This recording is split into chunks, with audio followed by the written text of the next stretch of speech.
You probably already know that being a good citizen requires a lot of different actions, including keeping your community clean, hey, and voting and being nice to neighbors. Being a good digital citizen requires a lot of different actions. We don't have time to go through all of the ways that you can be kind online, but we will cover how you can respect the rights of others. So, what are intellectual property rights? The short version is they allow you to own the things that you create.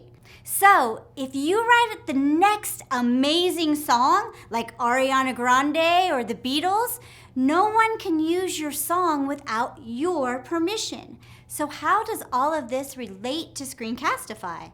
Well, Screencastify is a screen recorder that allows you to record anything on your computer.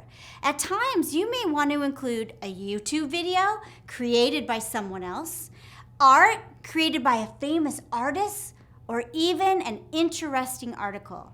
But when you include work that was not created by you, you'll need to cite your sources.